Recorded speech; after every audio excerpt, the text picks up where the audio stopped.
Hi aspirants, good evening. எல்லாருக்கும் மிகப்பெரிய மாலை வணக்கம். ஸோ பிஃபோர் பொங்கலுக்கு முன்னாடி நம்ம ஒரு ஒரு செட்டை முடிச்சிருந்தோம். Like 6th Tamil, Indian polity, நவம்பரோட current affairs, same time simplification அப்படிங்கிற ஒரு பெரிய ஒரு மேக்ஸ் சப்ஜெக்ட் நம்ம முடிச்சிருந்தோம்.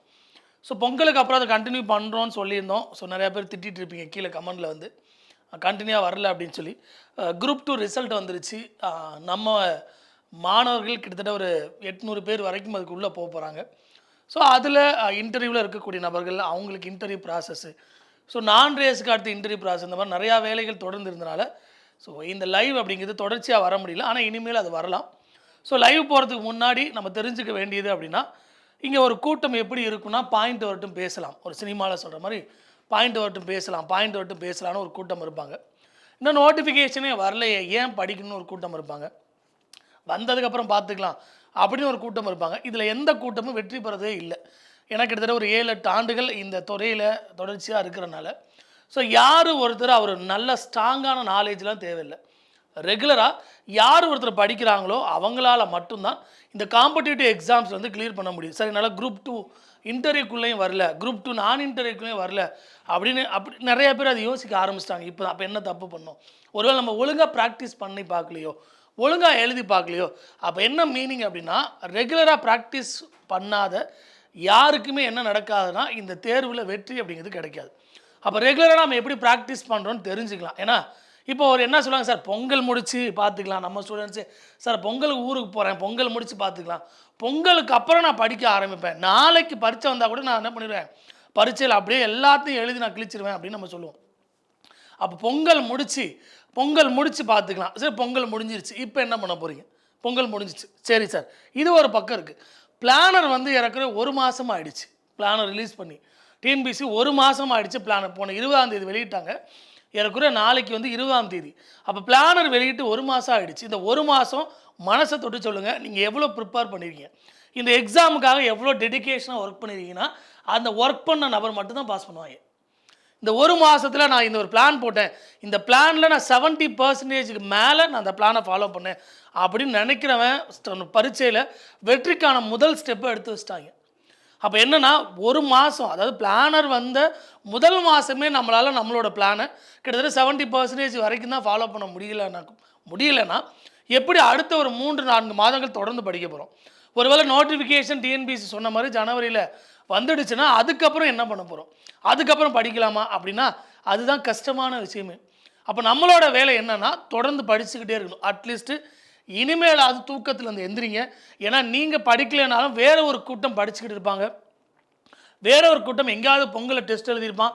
வேற ஒரு கூட்டம் வெறித்தனமாக படிச்சிருப்பான். நான் பாஸ் பண்ணியே ஆகணும், என்னால் குரூப் 4 வரல, குரூப் 2 வரல, குரூப் 2A வரல, நான் வரக்கூடிய குரூப் 4 பாஸ் பண்ணி ஆகணும் அப்படின்னு ஒரு கூட்டம் படிச்சுக்கிட்டே இருப்பாங்க. நிறைய சந்தேகங்கள் கேட்குறாங்க. இந்த பொங்கல் நாட்களில் கூட அவங்கள 2 or 3 hours அந்த செலிப்ரேஷனை முடிச்சுட்டு அவன் வேலைக்குள்ளே நுழையிறான். அப்போ நம்ம எப்படி இருக்கோம், நம்ம என்ன பண்ணோம்? ஸோ அப்போ பொங்கல் முடிஞ்சிச்சு, இனிமேல் என்ன பண்ணலாம்? அப்போ டிஎன்பிஎஸ்சியோட ஆனுவல் பிளானர் கிட்டத்தட்ட 19 எக்ஸாமோட வந்துச்சு. 22லேருந்து 25 எக்ஸாம் வரைக்கும் போகலாம். இது இல்லையா பொய்யான்னு எனக்கு தெரியல. இது ஒரு ஒரு எதிர்பார்ப்பு தான். வந்தால் சந்தோஷம். உடனே கீழே வந்து 19 தானே, இவன் 22 25 சொல்லிட்டான். இது ஒன்று என்னோட எதிர்பார்ப்பு, என்னோட ஒரு ஆதங்கம். சில போஸ்டிங் போடாமல் இருக்காங்க, சில எக்ஸாம்ஸ் டிஎன்பிசி பிளானரில் கொடுக்காமல் இருக்காங்க. ஒருவேளை டிஎன்பிசி பிளானரில் சொன்ன மாதிரி ஃப்யூச்சரில் ஃபர்தராக நாங்கள் எக்ஸாம் ஆட் பண்ணுவோன்னு சொல்கிறாங்க. இன்னொரு 4-5 எக்ஸாம் ஆட் பண்ணால் சந்தோஷம். அட்லீஸ்ட்டு என்னோட எதிர்பார்ப்பு 15,000 வேக்கன்சியை டிஎன்பிசி இந்த ஆண்டு ஃபில் பண்ணால் நான் சந்தோஷம், கட்டாயம் சந்தோஷம் தான். ஒரு இந்த ஆண்டு 15,000 வேக்கன்சி, 15,000 ஏதாவது ஒரு இன்ஸ்டியூஷன்லேயோ வீட்டிலையோ ஏதாவது ஒரு 15,000 மாணவர்கள் உள்ளே போகிறாங்க. அவங்களுக்கு அரசு வேலை, அவங்களோட வாழ்க்கையை மாற்ற போது இந்த ஆண்டு வரக்கூடிய இந்த வேக்கன்சிஸ்.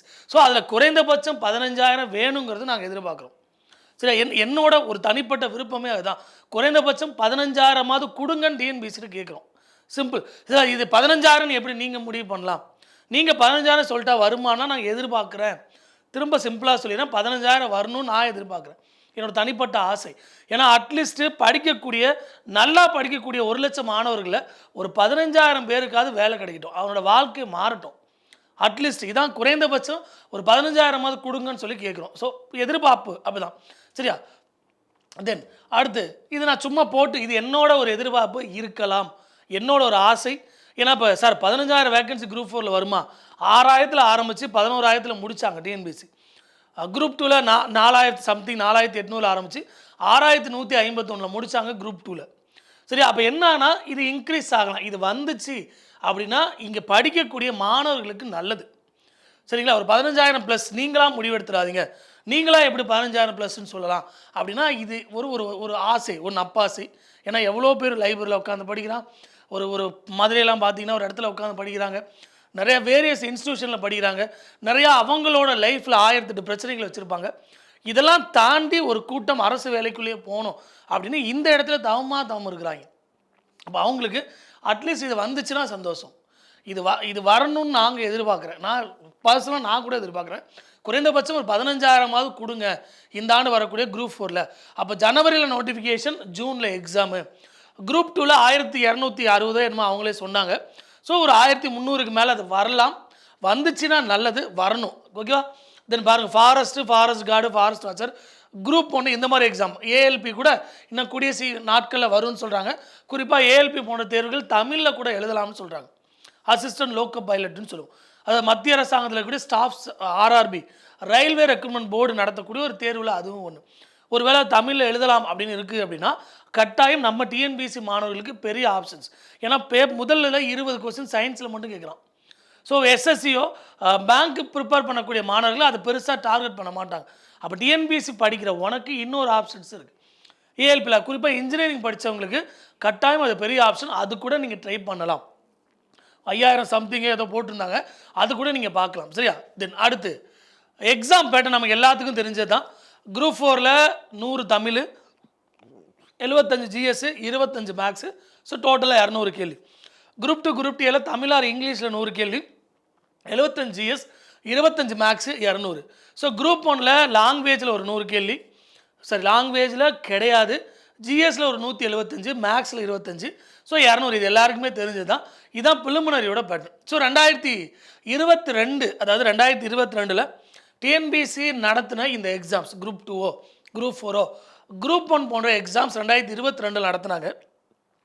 ஸோ இந்த எக்ஸாமில் என்ன மாதிரி கொஸ்டின்ஸாக அவங்க கேட்டிருக்காங்க, எவ்வளோ கவுண்ட்டு. சார் இதில் ப்ளஸ் ஆர் மைனஸ் இருக்கலாம். நான் திரும்ப சொல்கிறேன், இதில் ப்ளஸ் ஆர் மைனஸ் இருக்கலாம். ஏன்னா நான் அது யூனிட் 8ன்னு நினச்சிருப்பேன்.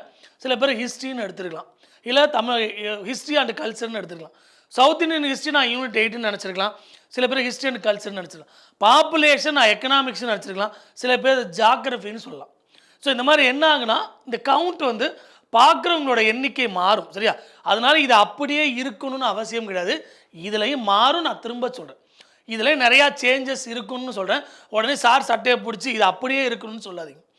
இது என்னோட பாயிண்ட் ஆஃப் வியூவில் நான் பார்க்கும்போது ஒரு சயின்ஸாக இருக்கலாம் போல், இது கரண்ட் அஃபேர்ஸாக இருக்கலாம் போல் அப்படி என்னோட பாயிண்ட் ஆஃப் வியூவில் நான் பார்க்கக்கூடியது. ஸோ இதுக்கான எண்ணிக்கை சில பேர் ஜாகிரஃபியில் 25 கொஸ்டின் கூட சொல்லலாம். சில பேர் இப்போ எக்கனாமிக்ஸில் 14 தான் வந்துச்சு, 16 தான் வந்துச்சுன்னு சொல்லலாம். நான் கரண்ட் அஃபேர்ஸில் சில ஸ்டேட்மெண்ட் எக்கனாமிக்ஸில் கூட சேர்த்துக்கலாம். இதுதான். சரியா? அப்போ ஃபஸ்ட்டு நம்ம படிக்க வேண்டியது யூனிட் 8. ஸோ யூனிட் 8 தான் ஃபஸ்ட்டு நம்மளோட டார்கெட்டு. தென் இந்தியன் பாலிட்டி. ரெண்டாவது நீங்கள் படிக்க வேண்டியது இந்தியன் பாலிட்டி. இது நிறையா தடவை சொல்லியாச்சு.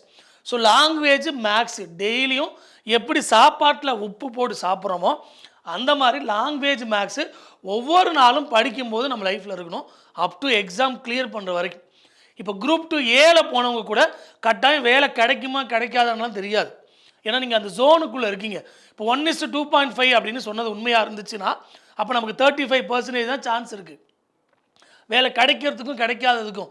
அப்போ நம்ம என்ன பண்ணோம், ஜோனுக்குள்ளே வந்துட்டோன்னா ஓகே, மறுபடியும் வேலை கிடைக்கிறவங்க மறுபடியும் நோட் எடு, புக் எடு, ப்ரிப்பேர் பண்ண ஸ்டார்ட் பண்ணு.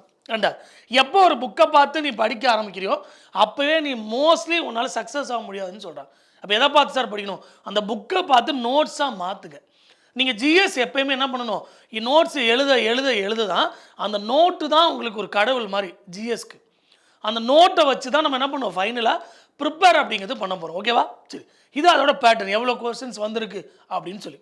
சரி, நம்ம இது வரைக்கும் என்ன பண்ணியிருக்கோம், நம்ம 6வது தமிழ் ஃபுல்லாக கம்ப்ளீட் பண்ணியிருக்கோம். பாலிட்டியில் இருக்கிற 800 கேள்விகளுக்கு மேலே பார்த்துருக்கோம். மேக்ஸில் சிம்பிளிஃபிகேஷன் நவம்பரோட சிஏ முடிச்சிருக்கோம். தென் ஒரு மார்க் டெஸ்ட் ஒன்று எழுதியிருக்கோம். அதோட ஆன்சர் கீ நீங்கள் தான் கண்டுபிடிக்கணும். அதோட ஆன்சர் கீ நீங்கள் தான் கண்டுபிடிக்கணும். மார்க் டெஸ்ட் 1ஓட ஆன்சர் கீ கண்டுபிடிங்க. இந்த வாரம் எண்டில் அதோட ஆன்சருக்கு நான் போடுறேன். அது யாராவது பிரிண்ட் எடுத்து டவுன்லோட் பண்ணி இல்லை ஃபோனில் வச்சு கூட நீங்கள் ஆன்சருக்கு எழுதியிருக்கலாம்.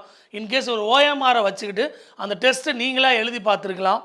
அப்போ நம்ம எவ்வளோ ஸ்கோர் பண்ண முடியும் அப்படின்னு இதில் 90%, அதாவது 6th full Tamil, polity, maths, இதில் நீங்கள் எவ்வளோ மார்க் ஸ்கோர் பண்ணுறீங்களோ, எவ்வளோ கொஸ்டின் கரெக்டாக போடுறீங்களோ, இதில் 90% தான் உங்களுக்கு வரக்கூடிய குரூப் 4ல் வரும்னு அர்த்தம்.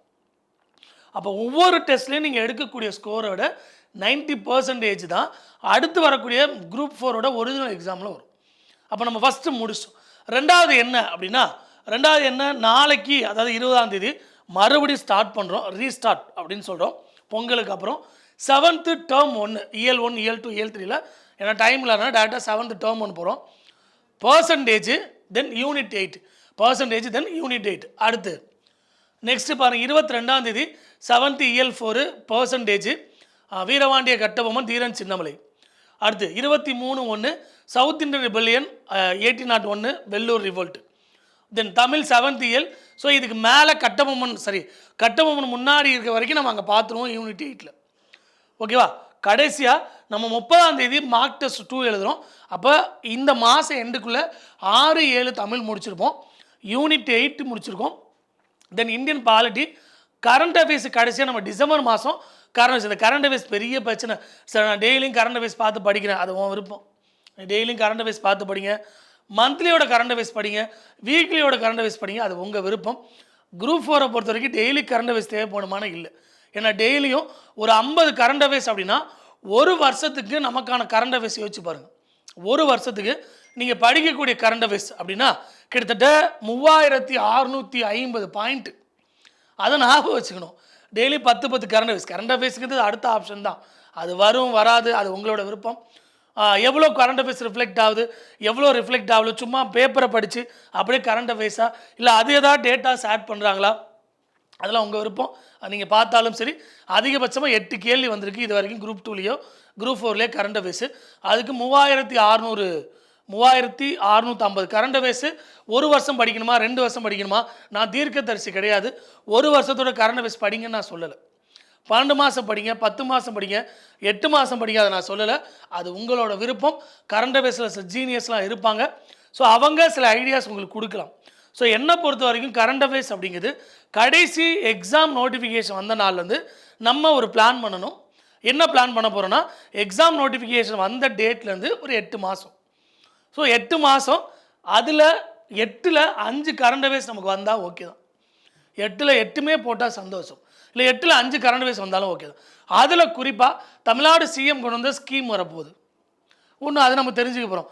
தமிழ்நாடு கடந்த 8 மாதத்தில் ஏதாவது ஒரு நல்ல ரேங்க் வாங்கியிருக்கு. இப்போ கூட லேட்டஸ்ட்டாக கூட இந்த புது நிறுவனங்களை உருவாக்குறதுல முதலிடம்னு சொன்னாங்க. அப்போ இந்த மாதிரி தமிழ்நாடு லேட்டஸ்ட்டாக ஏதாவது ஃபஸ்ட் ரேங்கில் இருக்கா, கட்டாயம் கேட்க போகிறாங்க. ஏதாவது பெரிய அச்சீவ்மெண்ட் இருக்கா, கண்டிப்பாக கேட்க போகிறாங்க.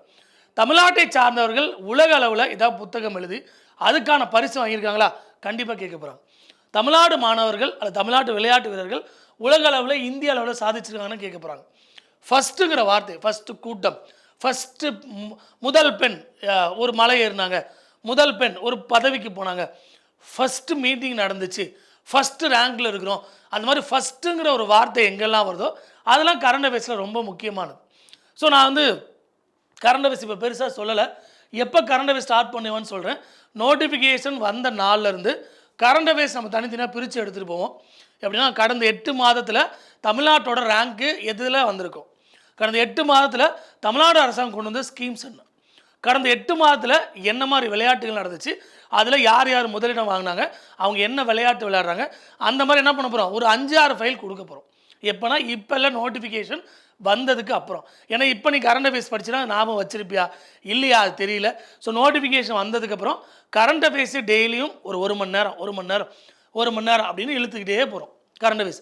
அதை நம்ம 3 மாதம் ரிவைஸ் பண்ணாவே கரண்ட் அஃபேர்ஸ் போதும் நம்ம ஸ்கோர் பண்ணக்கூடிய அந்த இதில். அதுக்கு முன்னாடி 190 கொஸ்டின் இருக்கக்கூடிய இந்த ஜிஎஸ், அது ரொம்ப முக்கியம். எப்படி பார்த்தாலும் கரண்ட் அஃபேர்ஸ் நம்ம படிச்சிருவோம். கடைசி ஒரு 3 மாதத்தில் முக்கிய தெரியாத கரண்ட் அஃபேர்ஸ் படிச்சிருவோம். சரி, இதான் அடுத்த பிளானு. ரெடி ஆகிடுங்க.